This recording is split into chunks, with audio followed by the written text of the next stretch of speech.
जय हिंद दोस्तों, आपका बहुत बहुत स्वागत है एक और नई वीडियो में। आज की इस वीडियो में हम बात करने वाले हैं बहुत ही महत्वपूर्ण चीज़ों के बारे में, जो कि है आपके एग्ज़ाम से सीधे रिलेटेड। देखिए, आप आज की इस वीडियो में हम बात करने वाले हैं जो इंस्ट्रक्शन इग्नू की तरफ से दिए जाते हैं, जो स्टूडेंट्स होते हैं, जो एग्ज़ामिनी होते हैं, जो एग्ज़ाम देने वाले विद्यार्थी होते हैं, उनके लिए। तो यहाँ पर बहुत सारे स्टूडेंट्स ऐसे होंगे जो फर्स्ट ईयर में होंगे या फर्स्ट ईयर का एग्ज़ाम जो दे रहे हैं या फर्स्ट ईयर में प्रमोट हो गए थे तो सेकंड ईयर का पहली बार, यानी जो स्टूडेंट्स पहली बार एग्ज़ाम दे रहे हैं या जिन स्टूडेंट्स को बहुत ज़्यादा कन्फ्यूज़न है कि किस तरीके से एग्ज़ाम देना है, किस तरीके से आपको जो एग्ज़ाम हॉल है वहाँ तक पहुँचना है या कितनी देर पहले पहुँचना है, क्या क्या चीज़ कैरी कर आप अंदर ले जा सकते हो, क्या क्या चीज़ें नॉट अलाउड हैं, साथ ही किस तरीके से आपको जो आंसर कॉपी है उसका जो फ्रंट पेज होता है, क्या वहाँ पर ध्यान देने योग्य बातें हैं, किस तरीके से उसको फिलअप करना है, क्या क्या चीज़ें आपको याद रखनी है कि क्या क्या गलती नहीं ऐसी हैं जो नहीं करनी आपको, क्योंकि जो अगर आप कोई भी गलती करते हो तो ऐसे में आपकी मार्क्स कटने की या एग्ज़ाम कैंसिल होने की संभावनाएं बढ़ जाती हैं। तो सभी चीज़ें इस वीडियो में हम डिस्कस करने वाले हैं। बने रहिए हमारे वीडियो के लास्ट तक। और छोटी सी वीडियो है, बहुत ही महत्वपूर्ण वीडियो है, बिल्कुल भी स्किप मत कीजिएगा, क्योंकि ये 10-12 इंस्ट्रक्शन है जिनको आपको ज़रूर से देख लेना है। पहला इंस्ट्रक्शन है आपके इनरोलमेंट भरने के, इनरोलमेंट जो होता है उसको फिलअप करने के से संबंधित है।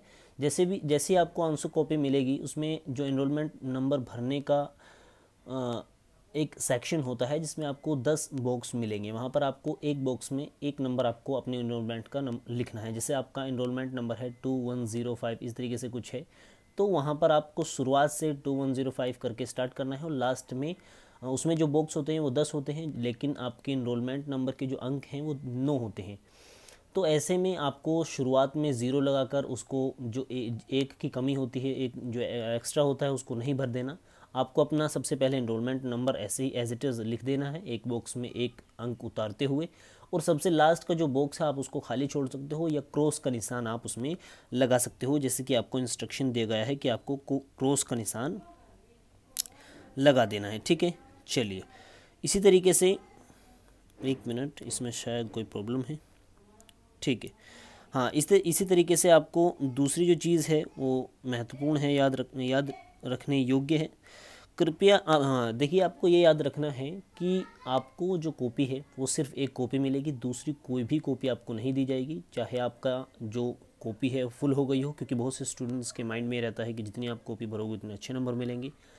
कहीं किसी हद तक ये बात बिल्कुल सही भी है, लेकिन आपको इतनी भी कॉपी नहीं भर देनी कि आपकी कॉपी ही कम पड़ जाए, आप सिर्फ आधे ही क्वेश्चन कर पाओ या कुछ क्वेश्चन आपके रह जाएं और आप कॉपी फुल कर दो। तो ऐसा नहीं करना। आपको लिमिटेड आंसर, जो आपके अंक दिए रहते हैं और जो आपको वर्ड्स बताए रहते हैं कि इतने वर्ड्स में इस आंसर को लिखना है, तो कोशिश कीजिए उतना ही रहे, क्योंकि स्टूडेंट्स के लिए वही बेहतर है। तभी आप कंप्लीट जो सारे आंसर हैं उनको कवर कर पाओगे और अटैम्प्ट कर पाओगे। ठीक है, अगली जो चीज़ है, कृपया परीक्षार्थी के दौरान उपस्थित पत्रक। देखिए, इसमें एक महत्वपूर्ण और बहुत ही ज़रूरी चीज़ ये भी सामने आई है कि जो स्टूडेंट्स एग्ज़ाम सेंटर में जब बैठ जाते हैं तब टीचर्स के पास एक पेपर होता है जो टीचर्स हर एक स्टूडेंट्स के पास लेकर आते हैं, जिसमें आपको अपना इनरोलमेंट नंबर देखना होता है और आपका नाम होता है उसमें आपको वहाँ पर सिग्नेचर करने होते हैं इनरोलमेंट नंबर भरने, और जो आपकी क्वेश्चन पेपर है, क्वेश्चन नहीं, आंसर पेपर जो होता है, आंसर कॉपी जो होती है आपकी, उसमें एक नंबर लिखा होता है। जो आप ध्यान से सुनिएगा, देखिए, आंसर कॉपी जो होती है उसमें एक नंबर लिखा होता है, वो आप उसके फ्रंट पेज पर वो नंबर आपको वहाँ पर उतारना होता है उस पेज पर। साथ ही आपको वहाँ पर अपना सिग्नेचर करना होगा उस पेज पर जो आपके पास जो टीचर हैं वो लाए हैं। ठीक है, तो इतना कंफर्म कर लीजिएगा कि आपने वो अच्छे से भरी। अगर किसी भी तरीके से वहाँ पर गलती हो जाती है या आप उसको गलत भर देते हो या हस्ताक्षर जो है आप नहीं कर पाते या आपसे छूट जाता है, तो ऐसे में आप समझिएगा कि आपकी अटेंडेंस नहीं लगी, आपका एग्ज़ाम में उपस्थित होना प्रूफ नहीं हो सकता। चाहे आप कितना भी अच्छा आंसर लिख कर आए हों, आप वहाँ पर ये समझे जाओगे कि आप उपस्थित नहीं थे एग्ज़ाम में, तो ऐसे में मार्क्स का मिलना तो असंभव सी बात है। ठीक है, इस बात का बिल्कुल से ध्यान रखिएगा। अगली जो चीज़ है वो ये है कि यहाँ पर इसी से संबंधित है कि आप इसको चेक कर लीजिएगा जब आप सबमिट करो कि आपने वो हस्ताक्षर वगैरह कर लिए थे, या आपने जो आपने फर्स्ट पेज लिखा है फिलअप किया है उसको अच्छे से आपने चेक कर लिया था। उस पर जो इन्विजिलेटर होते हैं, जो आपके एग्ज़ाम सेंटर में मौजूद टीचर्स होते हैं, उनके सिग्नेचर हैं या नहीं, इस चीज़ को आप जो है कन्फर्म कर लीजिएगा। चौथी चीज़ इससे अगली जो चीज़ है वो बताई गई है कि जो कोविड-19 है उसके चलते स्पेस को जो है बनाए रखने के लिए बहुत से स्टूडेंट्स को एग्ज़ाम सेंटर जो उन्होंने चूज़ किया था, ये जो सिलेक्ट किया था उन्होंने, उसके अलावा कहीं और सेंटर में भेज दिया है जो सूटेबल है, या जिनमें जो खाली एग्ज़ाम सेंटर हैं जो उनके एरिया के आसपास पड़ते हैं उसमें। ठीक है, तो इसमें आपको ध्यान देने योग्य बात यह है कि आपका ये एग्ज़ाम सेंटर जो है चेंज नहीं हो सकता। इसमें आप बिल्कुल भी कोशिश न करें कि आपका एग्ज़ाम सेंटर बदल जाएगा, ऐसा कुछ बातें आएंगी। अब आपका ये फाइनल है, अब ये नहीं बदलेगा। ठीक है, इसी तरीके से परीक्षा की जो तिथि है या जो टाइम है वो भी बिल्कुल भी नहीं बदल सकता। तो इन चीज़ों को बिल्कुल ध्यान रखें बातें। अगली जो चीज़ है, विद्यार्थी ये नोट कर लें कि उन्हें जो टिकट दिया गया है, हॉल टिकट और प्रवेश पत्र पर उल्लिखित परीक्षा केंद्र के अलावा किसी अन्य परीक्षा केंद्र पर जो है एग्ज़ाम देने के लिए वो अलाउ नहीं है। यानी आप ये नहीं समझ सकते कि इग्नू का सेंटर यहाँ पर भी पास में है, जो मेरे एग्ज़ाम सेंटर से ये वाला करीब सेंटर है तो यहाँ पर मैं हो सकता है मैं यहाँ पर दे दूँ, इग्नू तो सब जगह है। तो ऐसा बिल्कुल भी नहीं हो सकता। जो एग्ज़ाम सेंटर आपके हॉल टिकट पर है उसी में जाकर आपको अपना एग्ज़ाम देना होगा।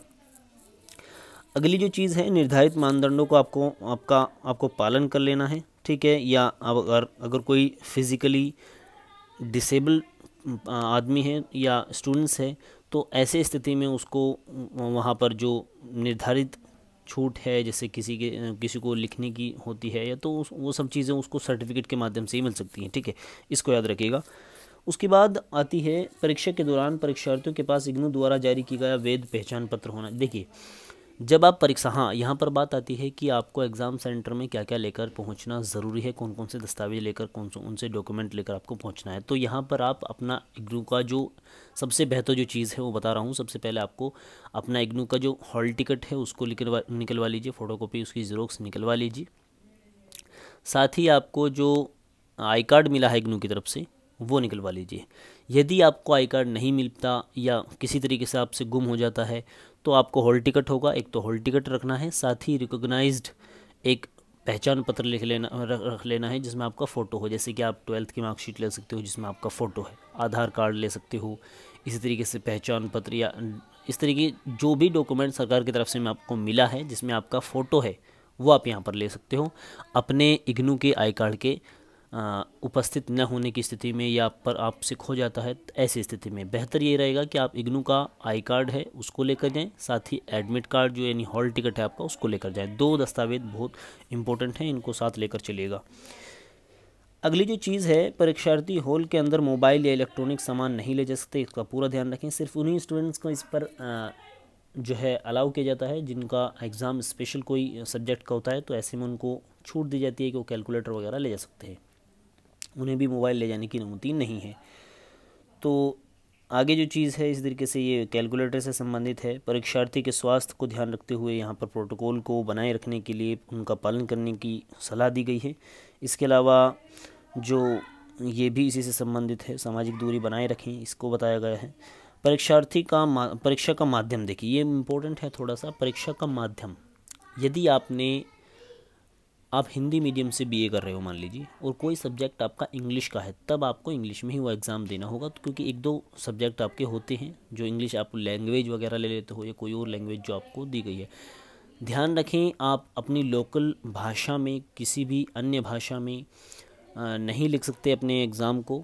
अगर आपकी भाषा जो आपने सिलेक्ट की है वही आपको लिखनी, हिंदी या इंग्लिश, या जो भी आपके जो आपने एडमिशन लेते टाइम सिलेक्ट की थी। ठीक है, तो अपनी लोकल लैंग्वेज का आप बिल्कुल भी इस्तेमाल नहीं कर सकते, अपने एग्ज़ाम में उसको नहीं भर सकते, उसको इस्तेमाल नहीं कर सकते, उसमें आप आंसर नहीं लिख सकते, जैसे भोजपुरी वगैरह कोई भी ऐसी भाषा। उसके बाद है किसी अन्य क्षेत्रीय भाषा में लिखे, ये वही है, क्षेत्रीय भाषा का इस्तेमाल नहीं किया जा सकता।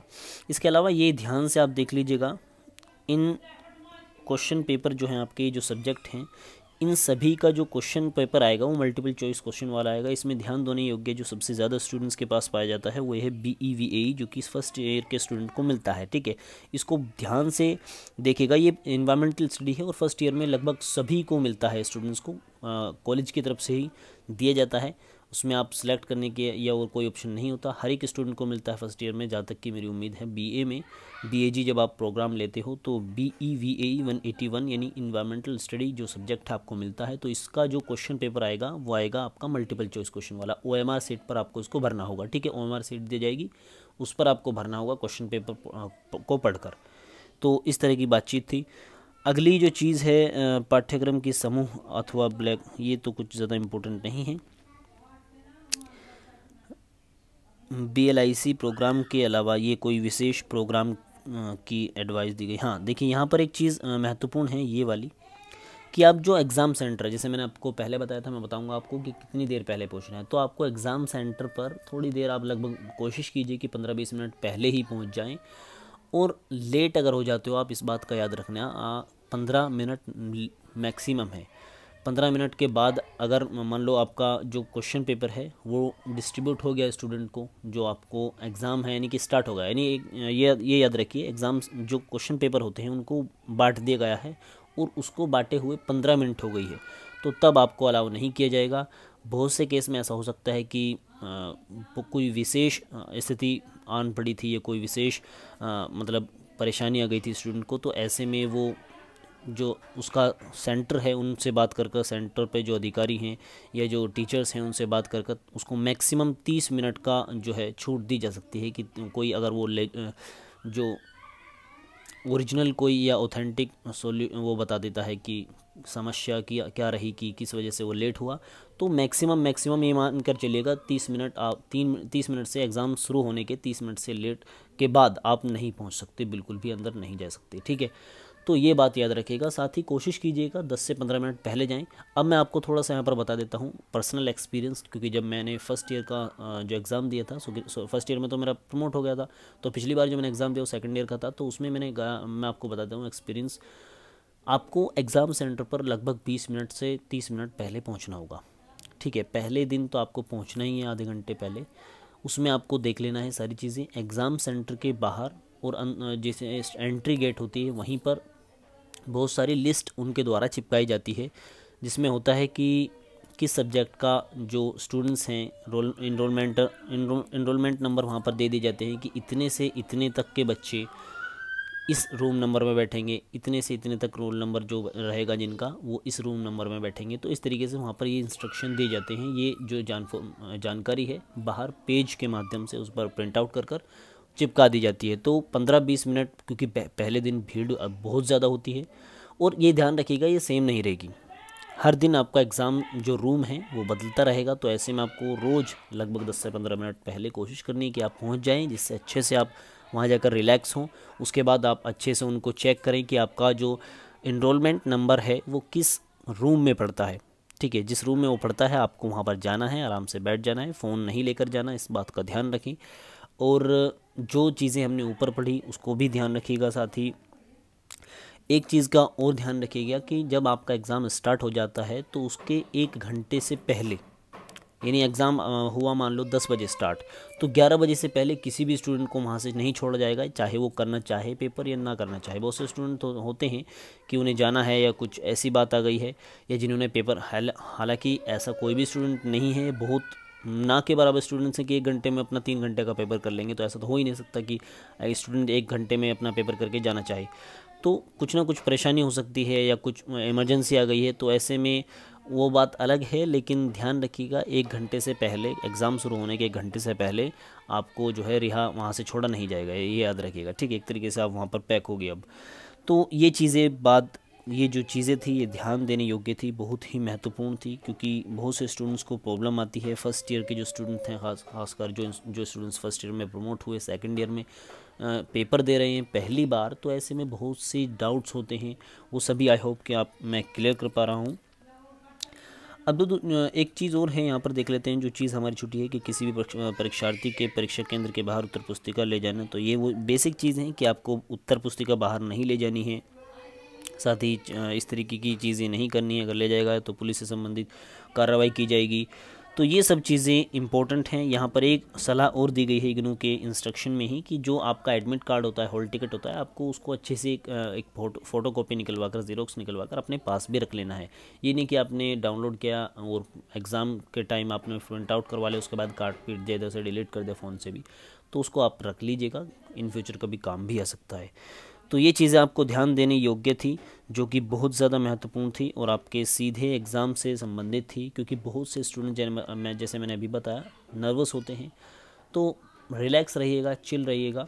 बहुत सारे सब्जेक्ट मैंने कवर किए हैं। अगर आपको कोई भी प्रॉब्लम है BHIC खासकर, क्योंकि कल BHIC का स्टूडेंट जो एग्ज़ाम है 1707 से, आधुनिक भारत 1707 से 1950 तक जो का हिस्ट्री है, जो सब्जेक्ट है आपका BHIC 134, उसको मैंने बहुत अच्छे से कवर कराया है। यकीन मानिए, उसका जो प्लेलिस्ट का लिंक है मैंने आपको डिस्क्रिप्शन में, देखिए आप खुद देखिएगा उसको, मैंने कितने खूबसूरत तरीके से उसको अच्छे से डिफ़ाइन किया है और सिर्फ उन्हीं चीज़ों को बताया गया है जो कम टाइम में तैयार की जा सकती है और महत्वपूर्ण है। ठीक है, देखिए मैंने आपको कंप्लीट चीज़ें जो बहुत ज़्यादा महत्वपूर्ण आपके सिलेबस से संबंधित हैं और प्रीवियस क्वेश्चन पेपर में तो बहुत बार आ चुकी हैं, उनको मैंने बताया है।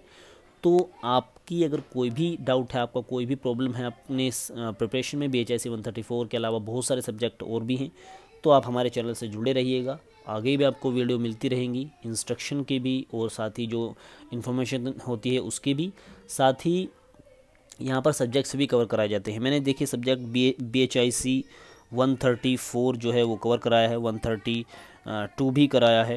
इसके अलावा BPSC है, BPSC 133, 134, BAG 137, 171, 174, ये सभी मैंने सब्जेक्ट्स कवर कराए हैं, तो इन्हें देख लीजिएगा। चलिए मिलते हैं अगली वीडियो में। Best of luck for exam. ठीक है।